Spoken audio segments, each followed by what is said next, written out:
Hello everyone, and welcome to our first Insight for Leaders event of 2023. I'm Anna Purchas, London Office Senior Partner and Regional Chair at KPMG, and I'm looking forward to being your host today. Sadly, our usual host, Linda Ellett, Head of Consumer and Retail at KPMG, can't be with us as she's currently taking some medical leave. Linda, we're looking forward to having you back soon.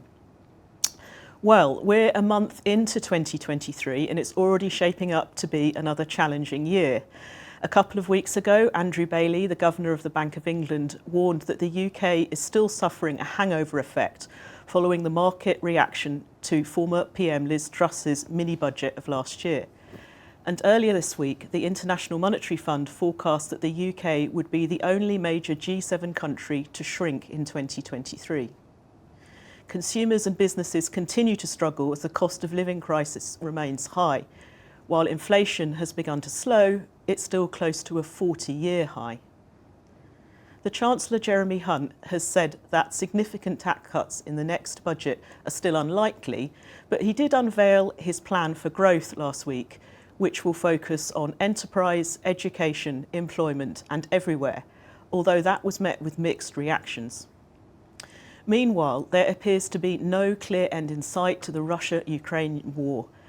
And 7 years on from the launch of the UN's Sustainable Development Goals, with just 7 years to go until the 2030 deadline, progress has been slow.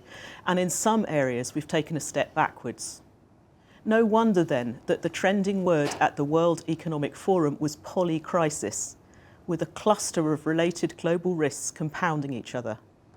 Despite that, KPMG attendees at WEF reported an overall sense of cautious optimism among other senior British and global executives. Today we'll be asking whether that's shared. I'm joined by a great lineup of guests today to discuss the risks facing businesses this year and hopefully some of the opportunities. In the studio with me, I have Sarah Owen van der Sluis, a partner in our energy and infrastructure team, who was at the World Economic Forum in Davos, and she'll be sharing her insights from the conference.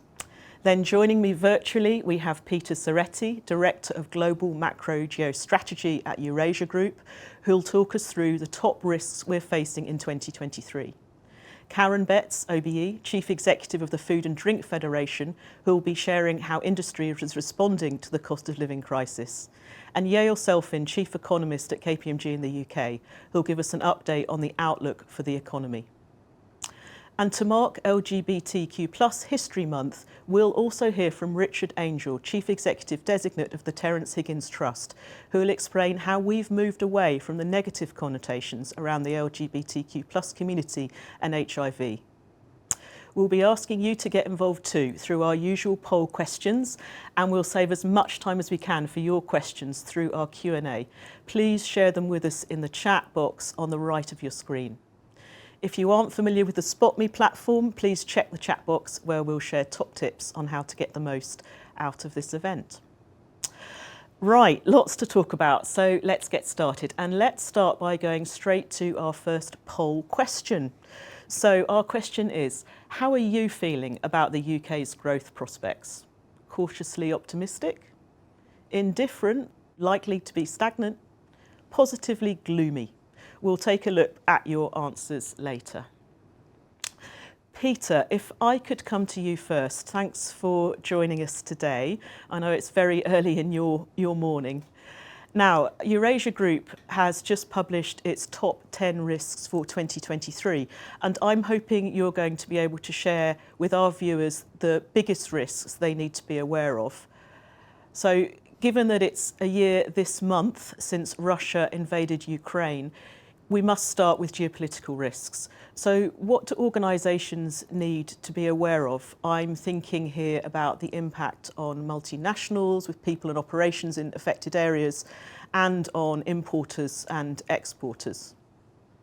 Thank you. It's a pleasure to be with you this morning, or I should say this afternoon, local time. The key geopolitical risk to watch this year, in our view, surprisingly or not surprisingly, is what we would call rogue Russia, and that's directly related to the war in Ukraine.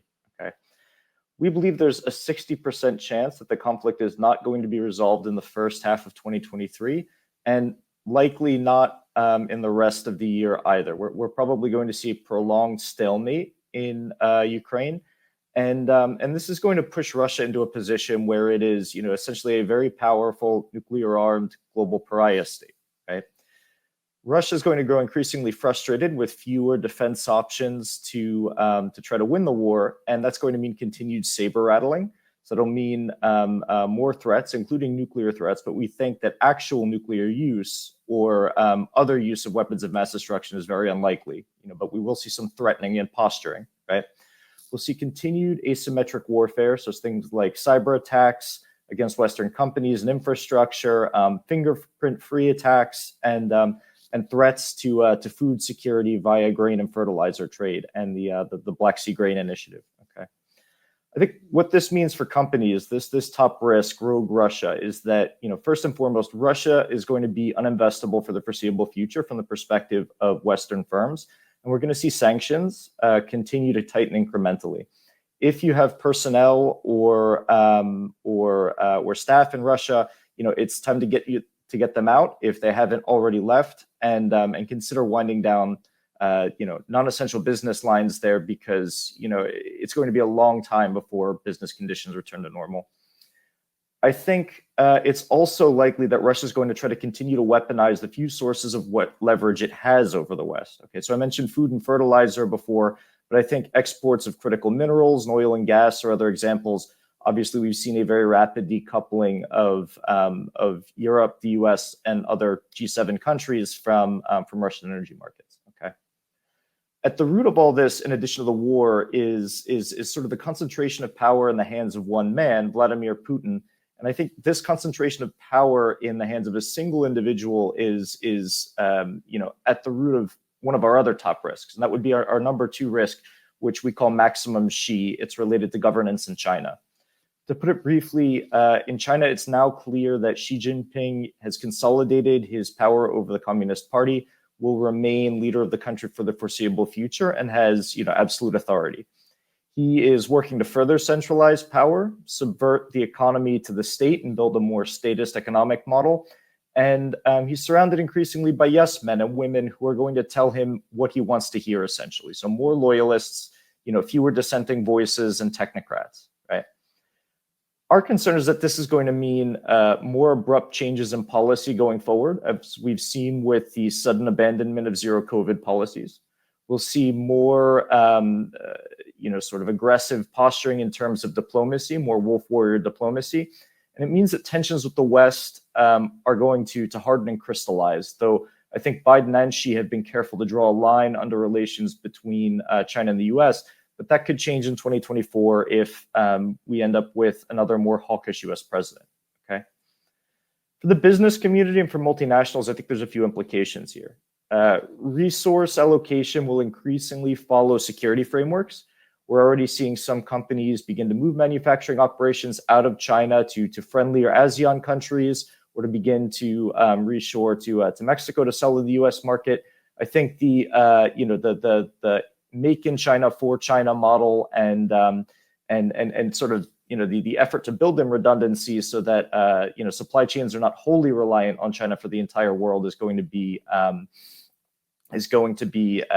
increasingly a feature of the landscape in the coming months.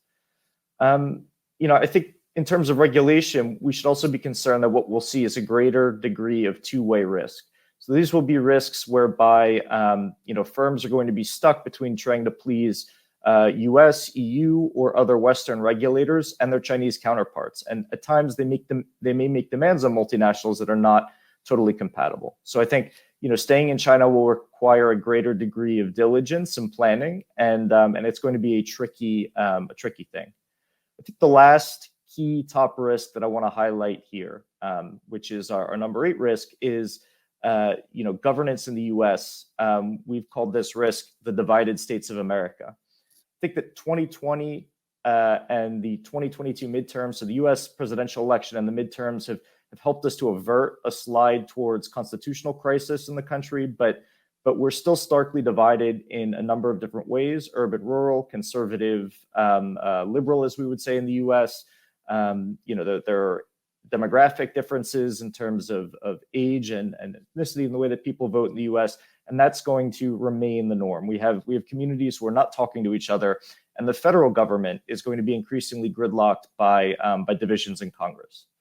In practice, what that means in a federalist system like the US is that more decisions and more power ends up being devolved to US state governments, which tend to be a bit more radical in their policies than the federal government, and they're going to pass new and again potentially incompatible rules. Right, so this divided country is going to be increasingly like doing business in 50 related countries that make up one big market, rather than doing business in one large contiguous US market. For foreign companies and for investors, I think the things we need to be concerned about are again regulations that don't jive with each other, ESG and anti-wokeness policies in particular. Planning is going to be more difficult, and there's a growing risk that we're going to begin to export our culture war to others. Right, culture wars, via social media and other platforms. Canada is one country that may be a place that's ripe for this sort of division, but there are more. The world today feels really different, Peter, than it did before COVID, not just in terms of the new geopolitical tensions. So what's your view on the net impact of COVID and where we now stand in terms of personal and household well-being? I think this takes us to a couple of the other risks that we've highlighted to watch this year. One is related to energy prices, which have been driven sky high by the war in Ukraine. Of course, OPEC's reaction function plays a part in that, and a number of other factors. But I think the core point here is that higher energy prices have not only forced businesses to become more efficient and to find new ways to cut costs, they're squeezing disposable incomes. Right, we have this cost of living crisis in Europe, in the UK, in many parts of the world, and that's going to crowd out spending on many types of consumer goods and discretionary items. Right. We're also seeing lost time. I think that's another thing to consider here. This is true for children and for young adults who've left school or university in some parts of the world as a result of the pandemic, or gotten an inferior educational experience as a result of remote learning and disruptions to school and to vocational training since 2020. It's true at the macro level, as we're seeing developing countries struggle to regain ground lost to COVID in terms of progress for women's participation in the labor market and other measures of gender equity, poverty alleviation, educational attainment, as I mentioned before. So we're seeing, sort of a backsliding in terms of development outcomes and human development in both wealthy and emerging markets. The last point I'd highlight here is that, the risk to well-being around the world is going to be exacerbated, in particular in the area of water. Right, we're seeing over the next year, a greater degree of drought, water stress in many countries, and competition over water resources that's going to increasingly pit wealthy Western countries and their largest companies against the developing world. That's essentially what we see as the key set of risks to human well-being over the next year. Thanks, Peter. I'm sure that Karen and Sarah will pick up on some of those themes later. I've just one more question for you now, and that's what else should businesses be thinking about that could disrupt their operations and workforce?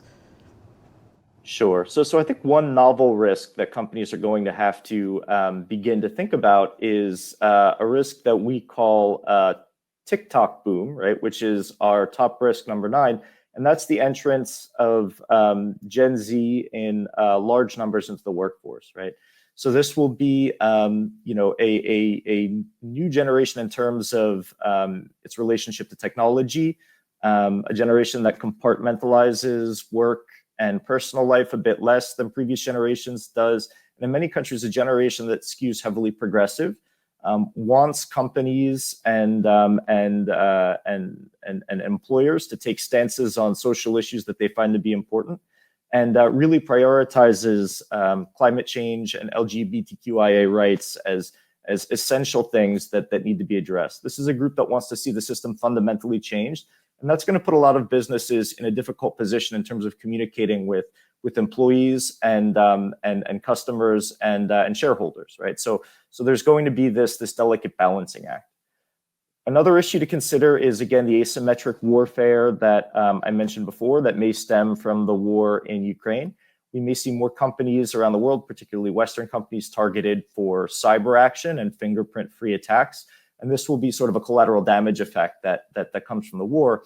A final thought, another thing that I think companies need to be aware of is that we're going to begin to see, the advances in generative AI that have, made the news with ChatGPT, begin to affect our lives much more dramatically, right? So we'll see productivity gains, much better creative work coming out of employees in shorter periods of time, better writing, but also there's a propensity for deep fakes, right? For misleading social media posts, advertising issues, and brand and reputational challenges that come with that. Thanks, Peter. Lots to take in there, and it's going to be really fascinating to see how businesses adapt to meet the demands of Gen Z as consumers and as employees.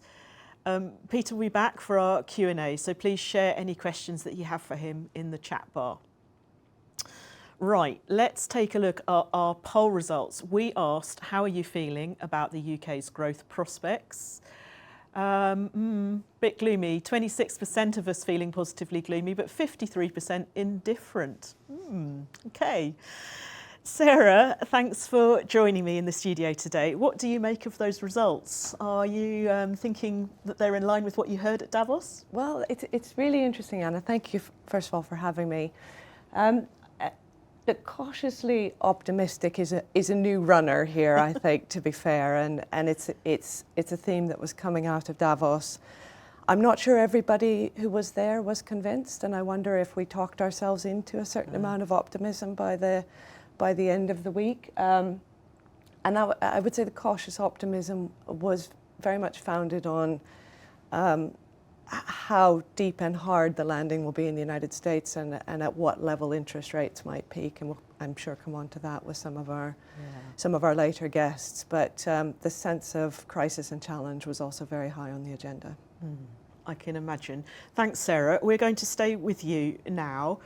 Could you give us a little bit more of a feel for the mood at WEF and what you were hearing on the ground? What were your big takeaways? Yeah, absolutely. So this was a really interesting WEF. It's the first one back in person in Davos itself. I think the last one was in 2019 in person, and there were a lot of questions about whether it would be a really meaningful gathering this year. Would this, the CEOs and the heads of NGOs and the government leaders come out in force in the way that they have in the past? And I would say, with the exception of the G7, where most G7 leaders were notably absent, the turnout was seen to be very, very high, and the engagement was very good. Geopolitics dominated the agenda, as you'd expect, and Peter has spoken to a lot of those themes. I think the thing that struck me about polycrisis, and I hate to be jumping on the bandwagon of new terms, but I think what that reflected is that we aren't going back to a new normal. We are going to be in a continuous period of transformation and challenge. And if you're a glass half empty person, that's terrifying. If you're a glass half full person, there's so much opportunity to do the things that Gen Z would like us to do. And so one of the other things that struck me along those lines was the urgency and the genuine urgency around climate in particular, and that came through at all levels. That wasn't just a kind of generational or an NGO point. It felt to me for the first time in a non-climate exclusive gathering, if I can say, it's not a COP, it felt like climate is now BAU. And absolutely at the centre. Absolutely at the centre, and it's now a question of how do we do it, and some of those mechanisms I guess we'll talk about a little bit later on. I guess the other thing that was really interesting in terms of themes, lots around justice, lots around inclusion. There was a lot around technology, particularly around the metaverse and AI, mostly the positive potential for it, honestly, rather than some of the challenges, which surprised me. And the whole comment that Peter made about Gen Z and how that plays into the future of work and the sort of social contract between employers, employees, as well as kind of wider questions about where corporates play in the world were very, very, very, very live. Oh, interesting. Yeah. And you were actually on a panel at WEF where you were discussing the just energy transition. Could you tell us about that, why it's so important and what needs to happen to make it possible? Yeah, absolutely. So, you'll know I work predominantly in the energy sector. So someone said to me yesterday that no matter which sector you focus on, you think that sector has the most to do in terms of the transformation we're going through. I'll play a bit to type here, but I think energy has a very particular role from the point of view that it is so fundamental to economic growth and to human fulfillment, right? When we talk about the numbers of people in the developing world that just simply don't have access to energy and what that means in a day-to-day point of view for them. And yet at the same time, historically, energy is very carbon intensive. And so the transition that needs to happen, both in terms of supply of energy, but also our use of it, is huge. What I've come to realize is that we can't actually achieve an energy transition without a fundamental social transition as well. Social transition is important, but not just that. We cannot get to 1.5 C without a fundamental social transformation. And let me just give a few examples. So one that's often talked about is skills. Do we have the right workforce? How do we reskill? How do we take people with us? I think more fundamentally, when you look at a couple of other examples, cost of living crisis, people in many countries cannot afford the refits and retrofits that are actually needed in order to drive energy efficiency and a reduction in energy demand or a shift to low carbon. Or another example recently, people will know that gas prices have been very high, driven by the crisis in Europe. They've varied, they're down now, but that has led to a situation where some countries who are big users of gas have not been able to afford to compete. And they have started burning more coal. Yeah. And you think about that, right? That we're all in this together, and unless we address those issues systematically, we're not going to be able to deliver that 1.5 C. So for me, it's been a really key personal realization over the last couple of months, and I really felt it earnestly at Davos as well. And you mentioned that climate change is now being treated as business as usual by business leaders. But did anything practical come out of the WEF discussions that our listeners can take away and implement at their organisations? Yeah, absolutely. And I think that's a brilliant question, because what you could really see was how tangible and concrete the discussion around climate is getting compared to the discussion around nature, which is, if I can use a strange term, like a fast follower. Yeah. And we're learning a lot from some of the challenges around climate in terms of how we measure and value nature. So if I think about some of the key things that came out that are maybe a bit more tangible, first of all, data and the real importance in all organizations of being able to get to very clear data around climate footprint and climate performance. That is really being helped, again, by the technology side, right? So there's so much happening in terms of structured and unstructured data, the use of AI and machine learning, that is really going to help us, I think, to leapfrog some of the challenges in the system. There was also a lot about climate finance and new mechanisms that allow us to better match capital to risk, and also allow really for capital to flow to some of the areas that are most challenged. You know, they were talking about the actual cash valuation of forests, for example, so that, you know, people can then make the right investment or right asset use choices, which sounds like a funny way to talk about a forest, but that's really important.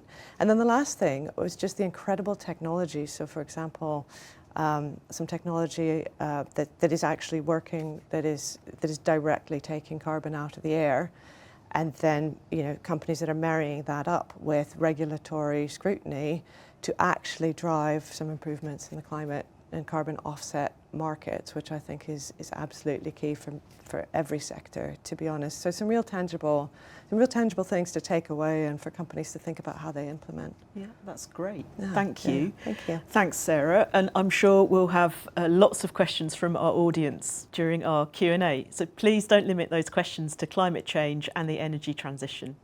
I know Sarah's very happy to give a view on the other topics that were being discussed at WEF as well. Right, before I go to Karen, let's have our second poll question. Sarah and I were just talking about some of the big trends coming out of WEF, and one of those was around building more resilience into supply chains. So our question to you is, have you built resilience into your supply chain?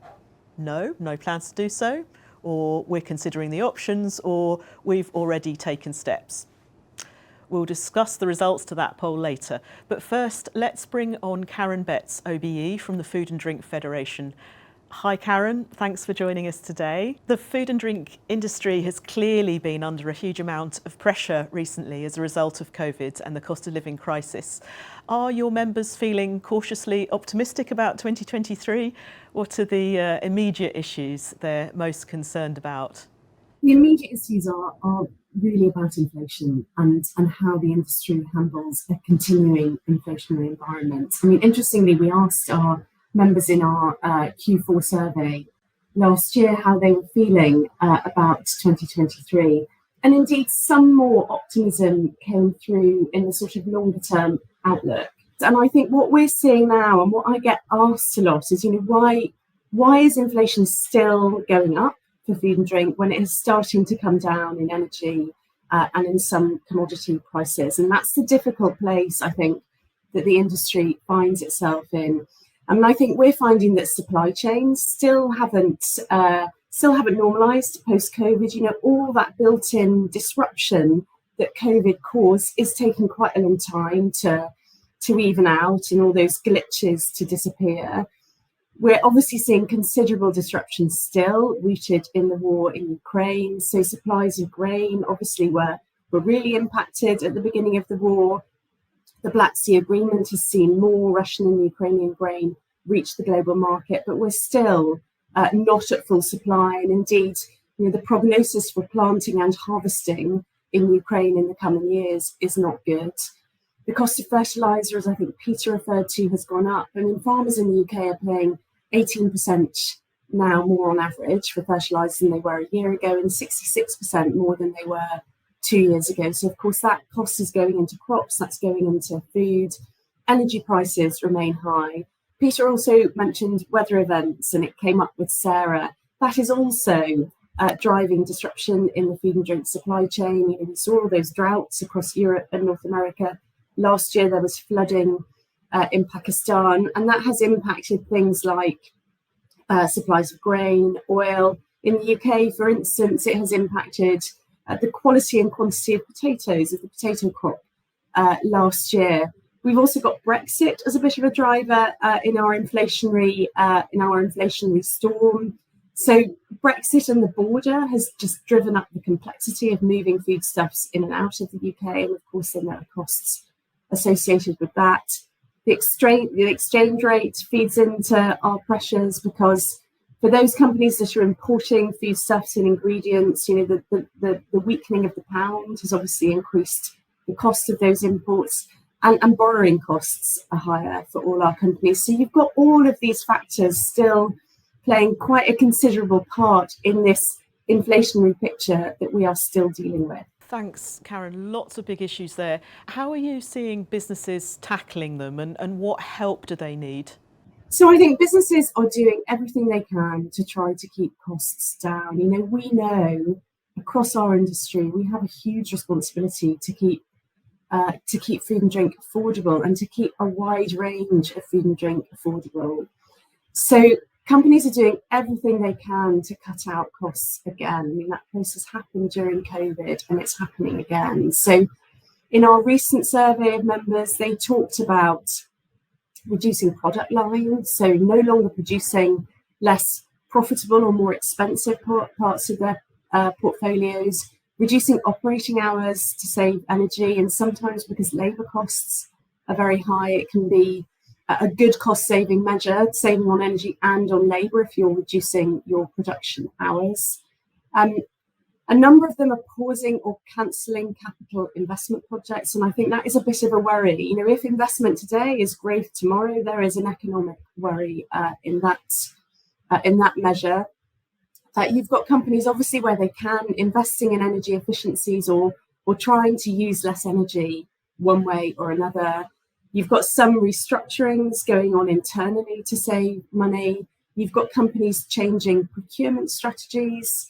And you've got, some, marketing and other advertising costs being borne down on. So I think everybody is doing everything that they can, but you will have seen, everybody on this call will have seen the cost of a weekly shop is going up. It's not possible for our companies not to pass on some of these additional costs. They are definitely absorbing an amount of them. The cost of domestically sourced ingredients has gone up 20% in the last year.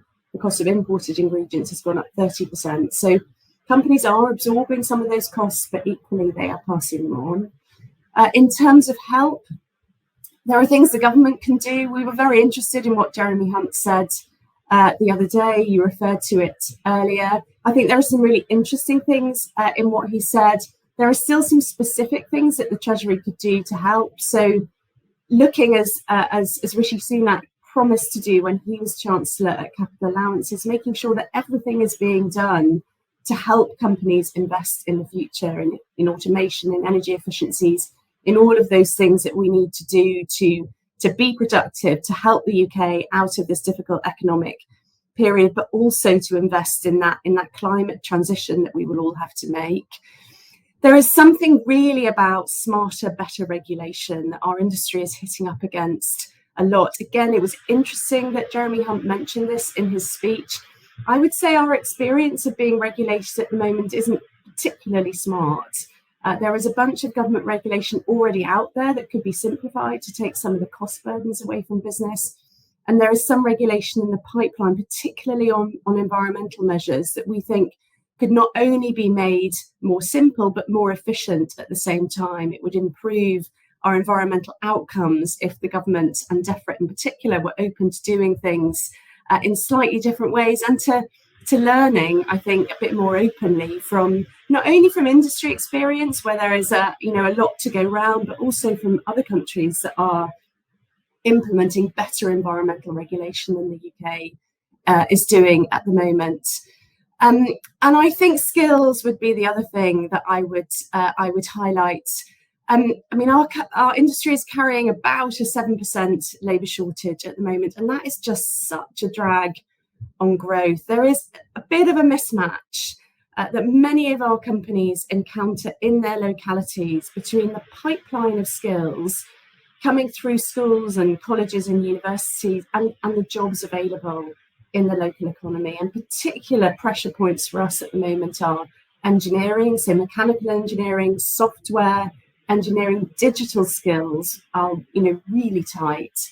And then other things like food technologists, nutritionists, those sorts of skills. So I think we really could do with a better conversation with government, not only about plugging short-term labour gaps, but what is our pipeline of skills between the education system into industry. Wow, there's a lot there. And beyond these hopefully shorter term issues, what are the longer term issues facing the food and drink businesses? I think they are rooted in what I have referred to now. There are questions for us around a resilient industry and how we grow our companies, how we improve our productivity, how we invest in a more skilled labour force to make the industry resilient into the future. We feed a big population, and it shouldn't be taken for granted, I think, that any of us can go into a shop pretty much any hour of the day and buy pretty much anything we want. We've got a fantastic food system in our country, but obviously we need to keep on investing in that to make sure it's fit for the future. So there are challenges around that. There are challenges obviously around sustainability, and I would say that's right across the farm to fork food chain. Our companies are working really hard to address our scope 1 and 2 emissions. Our scope 3 emissions, as for any industry, are complicated. There's a tremendous amount of work going on, but in many ways it needs to become faster and more urgent. I think we have a particular challenge around healthy diets. It is a problem for the UK that about 2/3 of the UK population is overweight and about 1/3 of the UK population is obese. And there are just massive personal, social and economic costs that go with that. Our industry wants the food that we produce to be a source of health and not ill health. And there's an awful lot of work going on, around investment in reformulation, around how we encourage people to eat a varied range of food across, a healthy and nutritious spectrum, and how we support government in helping people to make healthy choices about what they eat and support healthy lifestyles. I think we also have challenges around trade and making sure that trade is as smooth and as efficient as it can be, both in terms of imports and exports post-Brexit. And for our industry, really making use of all of those new trade deals and trade opportunities that are out there. I think we also have particular challenges around devolution. Much of the policy in food and drink is devolved to the 4 nations, and it is important to our industry that there is a really constructive conversation going on all the time, really, between those 4 nations, making sure that we retain a coherent single market within the UK in terms of food regulation. And I think those are the things I would point to, Anna. Thanks, Karen. I'm going to come back to you in a moment because I'd like to get your views on our second poll question. Let's bring up the results now. So we asked, have you built resiliency into your supply chain? And action is certainly being taken already if it's not on the cards. So only 11% of us saying no plans to do so, 40% saying we've taken steps, 49% considering options. Karen, what's the focus of your members when it comes to supply chain? And the food and drink supply chain is complex and varied. We have about 10,000 companies in food and drink manufacturing in the UK, and thousands more in their supply chain, one way or another across this farm to fork spectrum. I think that particularly post-COVID, post-Brexit, with all the disruption caused by the war in Ukraine, I think companies have invested in resiliency in their supply chain, but it's not always easy. And for instance, the difficulties we had sourcing sufficient sunflower oil when Russia invaded Ukraine are, an example of how, you think you have some resiliency in your supply chain, but if something happens that causes a significant supplier to drop out, there's a lot of running around to fix that. We were supported particularly in that by really constructive conversations with the Food Standards Agency, who we obviously had to talk to in a lot of detail about what, whether you could substitute the sunflower oil in your product, what could you substitute it with? If you did make a substitution, how could that be labelled to make sure that consumers were fully informed about the ingredients in the food and drink that they were consuming? So the pressures of the last few years have certainly highlighted to us where some of the vulnerabilities are in our supply chain and what companies need to be thinking about in order to make sure that they can continue to supply their customers in a really reliable way, even through some difficult and unanticipated events. Thank you. So that building in resilience, super important. Thanks, Karen. Let's welcome our fourth guest, Richard Angel from the Terence Higgins Trust. Hi, Richard. I believe it was just announced today that you'll be the next Chief Executive of the Terence Higgins Trust, so congratulations. Thank you very much. I'm daunted, excited, and a little bit tired, having had 5 interviews in 2 weeks. So. Oh my goodness. Well, thank you for joining us today. We've heard a lot about the issues facing businesses in 2023 today. So my first question for you is, can you offer us a more optimistic view of where we stand in terms of businesses and the LGBTQ plus agenda?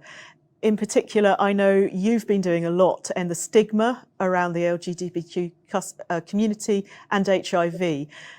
Could you tell us about that and where we are with tackling HIV? Of course.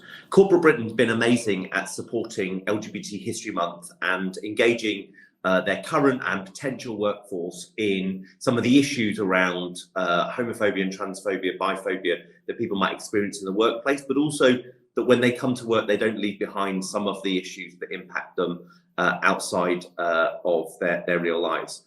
We're not an LGBT charity, but it won't surprise you to know, as the leading HIV and sexual health charity, that we're culturally competent in our work with particularly those gay and bisexual men who have sex with men that are at incredibly high risk of HIV, but the wider LGBT community and those across the board that are impacted by HIV. We were founded 40 years ago when Terry Higgins was one of the first people to die of an AIDS-related illness. His partner, Rupert, was desperate to talk to the doctors about the mystery virus that had killed him, and they didn't talk back to him because they didn't recognise the gay relationship that they were in, and he was told he had to read about his partner's death in a medical journal. He turned that anger into action and founded our charity, and 4 decades later, we're continuing to do great work. HIV has changed massively in that time. When Terry died, there wasn't even a test for HIV, no care, certainly no treatment, no cure and no vaccine. We still have no cure and no vaccine, but we do have amazing care and the most remarkable treatment. Treatment today means a number of things. Firstly, that it's best to know your status, because if you know your status, you'll be on treatment within a week and the HIV in your system will be under control. Secondly, if you're taking treatment, it's no longer attacking your immune system. You won't be being made unwell because of the HIV virus being in your system. And thirdly, if you're on effective treatment, you cannot pass on the HIV virus to your sexual partners. It's also eliminating mother-to-child transfer and transfer in other ways. We know this from a survey of 2 million acts of condomless sex between a partner living with HIV and a partner not living with HIV. Not one transaction and transmission from those who are taking their treatment effectively. So we can now say that those on effective treatment cannot pass on the virus, no ifs, no buts, they cannot pass it on. And this is so important because the original sin of HIV stigma is the idea that somebody is quote unquote infectious. Well, that is simply not true if you're on medication. Those of you who watched It's a Sin will have watched the troubling journey and how HIV so disproportionately impacted queer men here in Britain, but it has impacted many others. About 40% of those living with HIV in the newly diagnosed, living with HIV in the UK are from a Black African or Black Caribbean background. It has disproportionately preyed on those who experience health inequalities, but it can impact anyone, as we're seeing in EastEnders and the storyline today. So it's a remarkable step forward. What I would finish by saying is there is great hope. We have all the tools available to end new cases of HIV by 2030. We have treatment, meaning you can't pass it on. We have PrEP, meaning that you can't receive the virus. We have condoms, we have testing, we have all the tools that we need. When we put these together as a country, when we have the great NHS, we can meet that goal. We'll be the first in the world to do it if we do so. But secondly, it'll be the first time we stop the onward transmission of a virus with no vaccine and no cure. If that's not something to be excited about in LGBT History Month, I don't know what is. Completely agree. Absolutely exciting. Super amazing that the UK is at the forefront here. Before I bring in our final guest, I actually just wanted to congratulate our KPMG Breathe LGBTQ+ network, which has been shortlisted in the British Diversity Awards. Congratulations to all my colleagues there. Now, Let's bring on Yael Selfin, our Chief Economist at KPMG in the UK. Yael, great to have you back with us. Yael, can you be cautiously optimistic about the prospects for the UK economy? What's your economic outlook for 2023? We still think that we are probably going to go through a mild recession, but one of the key things that we had dominating the outlook, and you've heard about it also today, is inflation, and we are seeing inflation moderating significantly this year, and we're expecting it to reach the Bank of England target of 2% by spring 2024. So that would really leave aside the major stress that we've had on the economy, but that doesn't mean that the squeeze on households' real income is over. It's going to take some time for households to recover their purchasing power before the sharp, what they had essentially, what they were able to spend before the sharp rise in inflation took hold. So there's still, a few years where we're still going to feel that squeeze potentially on average across households. But then the good news is that the labour market is still very strong. We expect the labour market to remain relatively strong. Unemployment is at record low. And many people that decided to leave the labour market may be starting to come back a little bit now. So it's also potentially going to be a little bit easier to hire than previously. We expect the unemployment to peak only to around 5 to 6%, similar to the peaks that we had during the COVID-19 level, when we had the furlough scheme protecting jobs. So that is relatively low level, and it means that most people who want to have a job will be able to have one. So that is really important. But it still means that consumer spending will be weak. And as a result of that, that will probably put some drag on overall growth and for the economy as a whole. So we could see the economy contracting by just under 1% this year, followed by a relatively weak positive growth in 2024. Thanks, Yael. And the IMF has recently released its forecast where it says the UK is underperforming against all the other major economies next year.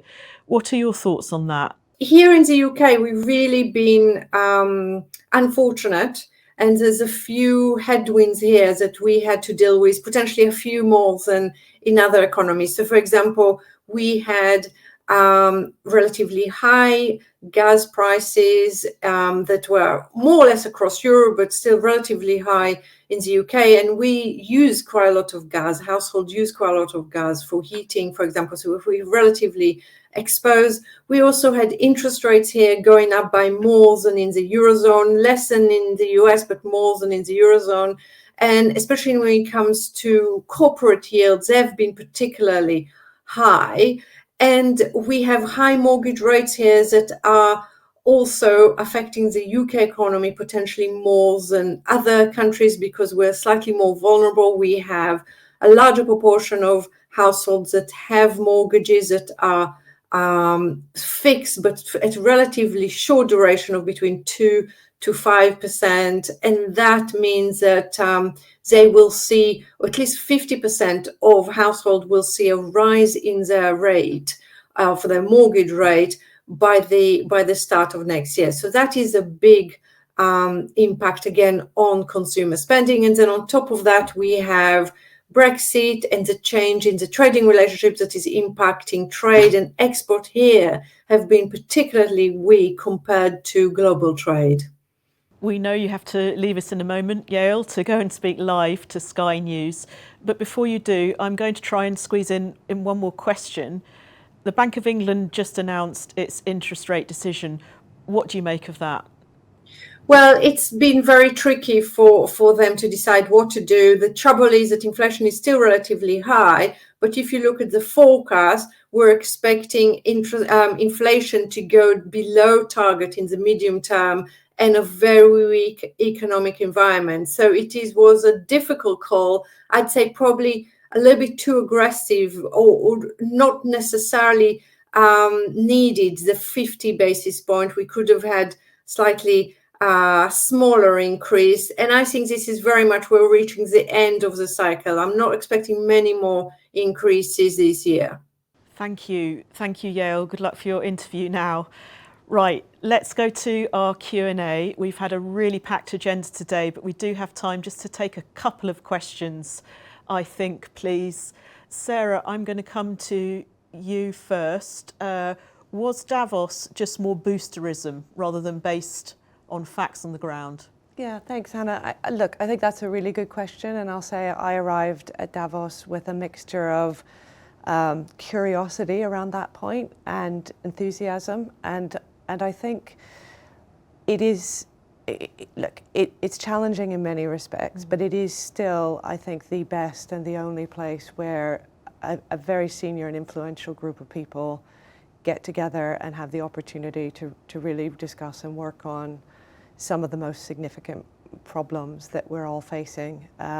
There's a kind of, put it another way, there's a kind of efficiency about the ability to connect with each other to work on those things. Is there some boosterism? Of course there is. I mean, I like to say everything you think about Davos, the cynical things and the positive things are all actually true and play out over that week. But on balance, I'm coming away glass half full. Brilliant, thank you. And Karen, if I could come to you with a question. Have we really passed all the costs on to consumers that we can? Is there really appetite for more costs to go on to consumers? What do you think?